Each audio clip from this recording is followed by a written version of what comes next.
Target with PS Parihar channel में आपका स्वागत है।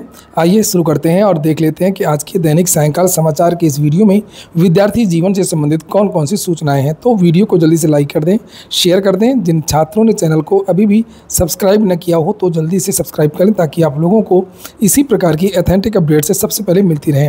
जिस प्रकार का थंबनेल है उसी प्रकार से सूचनाओं की चर्चा करेंगे। सबसे पहले बात कर लेते हैं एलटी ग्रेड शिक्षक भर्ती की। विद्यार्थी मांग कर रहे हैं और पूछ भी रहे हैं कि एलटी ग्रेड शिक्षक भर्ती में छूट मिलेगी या नहीं मिलेगी। उसको लेकर के मुख्यमंत्री को पत्र लिख रहे हैं, प्रधानमंत्री को पत्र लिख रहे हैं, उत्तर प्रदेश लोक सेवा आयोग वगैरह में भी विद्यार्थी ज्ञापन दे रहे हैं। तो मैं अभी आपको बता दूं कि अभी तो लोक सेवा आयोग की इस भर्ती में उम्र सीमा में छूट देने का कोई विचार नहीं है जब तक शासन की तरफ से कोई आदेश नहीं आता है। और चूंकि ये आयोग की परीक्षा है, ये पुलिस भर्ती, कांस्टेबल, दरोगा, यूपी SSSC और ये अन्य भर्ती नहीं है। इसके लिए एक अलग प्रोसेस होता है, एक प्रक्रिया होती है, उसको पालन करना पड़ेगा।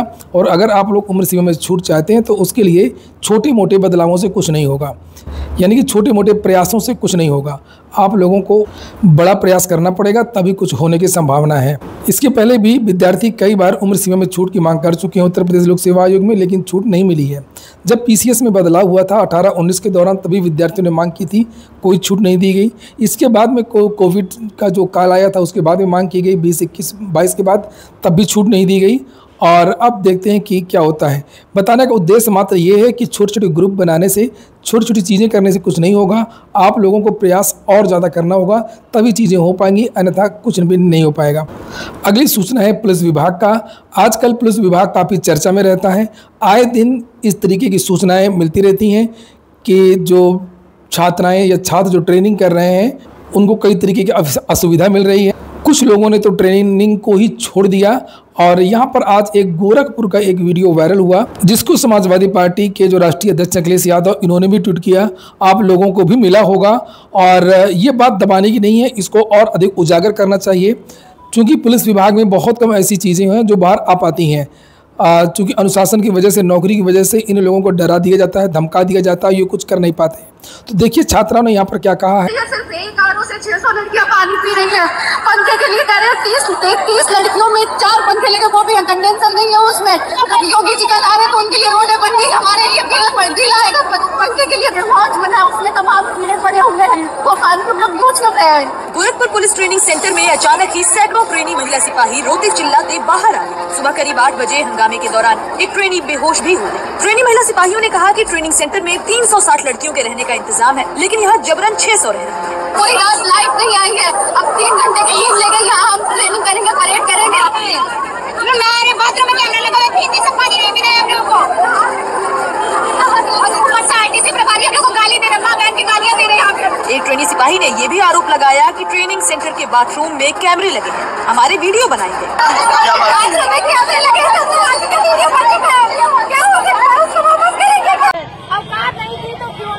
बुलाया गया, हमने नहीं बुलाया, तुम लोग क्यों आए हो? हम लोग अपने मन से आए हैं, इस दिन के लिए जगह थी और 600 लोगों को बुलाया। क्यों बुलाया? जब इतनी क्षमता नहीं थी तुम्हारे तो क्यों बुलाया? यहाँ पर जल्दी से वापस जाना है, ये योगी जी के डिस्ट्रिक्ट में। नहीं, बहुत सारे वीडियोस आज वायरल होते रहे हैं। हालांकि पुलिस विभाग ने इसको लेकर के एक विज्ञप्ति जारी की है और यहाँ पर लिखा कि 26वीं बटालियन PSC गोरखपुर में नियुक्त रिक्रूट महिला आरक्षियों द्वारा व्यक्त की गई समस्याओं का वरिष्ठ अधिकारियों द्वारा तत्परता से संज्ञान लिया गया। तो ये सब करने के बाद में संज्ञान लिया गया। अधिकारियों ने स्वयं संवाद कर विस्तृत जांच की, जिसमें पाया गया कि तकनीकी कारणों से विद्युत अब सफाई देने की कोशिश की गई है। और ये सब कहा गया है कि जो PTI था, जिसके खिलाफ छात्रा आरोप लगा रही थी गाली गलौज का, उसको निलंबित कर दिया गया है। कैमरे लगाने की बात निराधार है, ये बताई गई है। और लिखा है उत्तर प्रदेश पुलिस के लिए महिला आरक्षियों की गरिमा, निजता और कल्याण सर्वोच्च प्राथमिकता में है, ये इनका कहना है। लेकिन मैं बताऊं कि जब से ट्रेनिंग चल रही है तब से इस तरीके के बहुत सारे विवाद सामने निकल करके आए हैं। ये खबर तो अभी आपने देखी, ये आज की गोरखपुर की। इसके पहले भी लगातार इस तरीके की सूचनाएं निकल करके आ रही हैं। 11 जनवरी को पंजाब केसरी ने भी छापा था एक खबर, जिसमें कहा था कि 5 ट्रेनिंग जो कांस्टेबल हैं उन्होंने नौकरी छोड़ दी और कहा कि ये नौकरी हमारे बस की नहीं है, जिसमें 2 भूतपूर्व सैनिक भी थे जिन्होंने पुलिस कांस्टेबल के लिए आवेदन किया था और एक महिला छात्रा भी। ये देखिए उत्तर प्रदेश के मुजफ्फरनगर जिले से एक चौंकाने वाली खबर सामने आई है, जहाँ 5 ट्रेनिंग कांस्टेबल, जिनमें एक महिला 2 भूतपूर्व सैनिक भी शामिल हैं, ने अपनी नौकरी छोड़ने का फैसला कर लिया है। ये सभी एसएसपी ऑफिस पहुंचे और इस्तीफा सौंप दिया। जब अधिकारियों ने इनसे इस्तीफा देने की वजह पूछी, सबने अलग अलग और हैरान करने वाली वजहें बताई। इनमें से एक ट्रेनी इस्तीफा का तुरंत स्वीकार कर लिया गया इस्तीफा, बाकी 4 के मामलों की जाँच चल रही। और जांच का मतलब आप समझ ही गए होंगे कि क्या जांच चल रही होगी, कुछ ना कुछ तो बात रही होगी ना। तो अलग अलग लोग बता रहे हैं और कुल मिलाकर के जो पुलिस कांस्टेबल्स की जो ट्रेनिंग हो रही है वहाँ पर कुछ अच्छा नहीं हो रहा है। ज़रूर वहाँ पर कुछ न कुछ इन जो ट्रेनी है, जो रंग रूट है, इनके साथ में गलत व्यवहार हो रहा है, गलत चीज़ें हो रही हैं। अगली जो सूचना है वो शिक्षक भर्ती को लेकर के है। राज्यसभा में आप जान ही रहे हैं कि सत्र चल रहा है और एक क्वेश्चन के जवाब में ये बताया गया है कि रिक्त पद हैं केवीएस एनवीएस नवोदय विद्यालयों में कितने पद हैं, उसके बारे में ऑफिशियल जानकारी दी गई है। और जो अर्धसैनिक बल हैं उसमें कितने रिक्त पद हैं उसको लेकर के भी जानकारी दी गई है। तो आइए देखते हैं, हम लोग इस वीडियो में थोड़ा सा जल्दी सूचना को देखेंगे। अधिक सूचना चाहिए तो आप लोग मेरे टेलीग्राम चैनल ज्वाइन कर लीजिए, वहाँ पर मैं सारी ये जो नोटिफिकेशन वगैरह है मैं डाल देता हूं, तो आप लोग जाकर के देख लिया करिए। ये देखिए यहाँ पर ये आज की डेट पड़ी है 23 जुलाई। स्कूल शिक्षा और साक्षरता विभाग की तरफ से ये जवाब दिया गया है। श्री अजय माकड़ यहाँ पर केंद्रीय विद्यालय संगठन में ये प्रश्न देख लीजिए पहले। केंद्र केवीएस में कितने पद रिक्त हैं, नवोदय विद्यालयों में एनवीएस में कितने पद रिक्त हैं और राष्ट्रीय शैक्षिक अनुसंधान प्रशिक्षण परिषद एनसीटीई में समूह क के कितने शैक्षणिक पद रिक्त हैं और राष्ट्रीय अध्यापक शिक्षा परिषद एनसीटीई में कितनी रिक्तियाँ हैं और इन संस्थानों में गैर शैक्षणिक कर्मचारियों के लिए रिक्तियों की दर क्या है। तो इसका जवाब यहाँ पर ये दिया गया है कि आज की स्थिति के अनुसार देश भर में केवीएस के शिक्षकों के कुल 7,765 पद तथा एनवीएस में 4,323 पद रिक्त पड़े हुए हैं। ये यहाँ पर इनका जवाब है। और भर्ती करने को लेकर के ये कहा गया है कि इन रिक्तियों को भरना एक सतत प्रक्रिया है और संबंधित भर्ती नियमों के अनुसार आवश्यक कदम उठाए जाते हैं। निर्बाध शैक्षणिक कार्य सुनिश्चित कराने के लिए रिक्त पदों पर अस्थायी अवधि के लिए संविदा शिक्षकों की नियुक्ति का भी प्रावधान है। और गैर शैक्षणिक पदों के बारे में भी जानकारी दी गई है। जो क्लर्क बाबू वगैरह के पद होते हैं, केवीएस में 1617, एनवीएस में 3056, एनसीईआरटी में 1183 और एनसीटीई में 60 पद रिक्त हैं। और यहाँ पर यह भी बताया गया कि किस किस प्रदेश में कितने कितने पद रिक्त हैं। अलग अलग ही डाटा भी मैं टेलीग्राम चैनल पर डाल दूंगा, तो आप लोग जाकर के देख लीजिए। इसी तरीके से आज एक प्रश्न पूछा गया था कि जो केंद्रीय अर्धसैनिक बल है एसएससी जीडी वगैरह, यानी कि BSF, CISF, CRPF, CAPF, ITBP, SSB, इसमें कितने पद रिक्त हैं। तो इसको लेकर के भी यहाँ पर जानकारी दी गई है कि 1 जनवरी 2025 के अनुसार स्वीकृत भरे गए पदों और रिक्तियों का वर्षवार विवरण। तो यहाँ पर जो रिक्तियाँ आप लोग केवल उसको देख सकते हैं।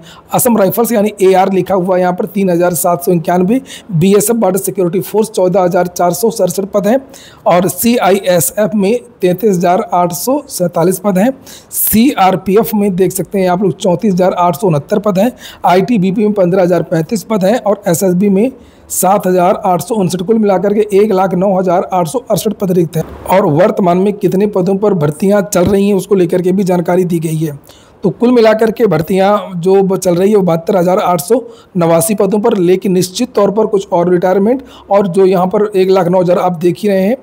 तो फिर से एसएससी जीडी की पिछले 3-4 बार से लगातार 40,000 50,000 के ऊपर भर्ती आ रही है। इस बार भी उम्मीद है कि जो अगली एसएससी जीडी होगी उसमें भी आप लोगों को बम्पर पद देखने को मिल सकते हैं। अगली सूचना UPSSC की है। UPSSC से एक वैकेंसी आई थी 2021 की राजस्व लेखपाल की 8,085 पदों पर। तो कुछ विद्यार्थी कोर्ट चले गए थे। यहाँ पर लिखा हुआ है कि याचिकाओं की अपीलकर्ता अभ्यर्थियों को संशोधित आंसर की के आधार पर लिखित परीक्षा के अंक प्रदान करते हुए प्रश्नगत पद हेतु पूर्व में निर्धारित श्रेणीवार कट ऑफ अंक के आधार पर उक्त याचिकाओं के अपीलकर्ता और अभ्यर्थियों में से 114 अभ्यर्थियों को राजस्व लेखपाल पद हेतु चयनित करने का निर्णय लिया गया है। तो 114 विद्यार्थियों का जो भाग्य फिर से जग गया है। तो ये इन विद्यार्थियों का रोल नंबर जैसे आप लोग यहाँ पर ये देख सकते हैं। अगली जो सूचना है वो बीपीएससी की है। बीपीएससी ने आज अपना संशोधित एग्जाम कैलेंडर जारी किया, जिसे आप लोग यहाँ पर देख सकते हैं, जिसमें 70वीं सिविल सर्विसेज के बारे में जानकारी दी है। सीएससी के बारे में कब परीक्षा होगी, प्रीलिम्स मेंस इंटरव्यू वगैरह के बारे में, secondary higher secondary teacher teacher in Simultala residential school Jamui यहाँ की वैकेंसी, उसके बारे में जानकारी दी गई है। और जो 71वीं बीपीएससी का नोटिफिकेशन निकला था अभी हाल ही में, उसके बारे में जानकारी दी गई। पदों की संख्या, प्रीलिम्स कब होगा, मेंस कब होगा, सारी जानकारी इसमें दी गई है। तो 13 सितंबर को ये प्रीलिम्स होना है। लोअर डिविजनल क्लर्क की वैकेंसी, तो बहुत सारी वैकेंसीज़ के बारे में जानकारी दी गई है, लेकिन अफसोस इस बात का है कि इसमें TRE-4 के बारे में जानकारी नहीं दी गई है, जिसके बारे में आप लोग इसे देख रहे हैं और विद्यार्थियों को काफ़ी इंतज़ार है। TRE-4 के बारे में बार बार जानकारी चर्चाएं तो दी जाती है सरकार के द्वारा, मीडिया के द्वारा, लेकिन वैकेंसी अभी नहीं आ रही है। इसके पहले भी एग्ज़ाम कैलेंडर जारी हुआ था तो उसमें भी TRE-4 के बारे में कोई जानकारी नहीं दी गई थी। हालांकि अगर ये एग्ज़ाम कैलेंडर आपको चाहिए तो मैंने टेलीग्राम चैनल पर भेज दिया, आप लोग जा करके उसे देख सकते हैं और टेलीग्राम चैनल की लिंक मेरे प्रत्येक वीडियो के डिस्क्रिप्शन में उपलब्ध रहती है।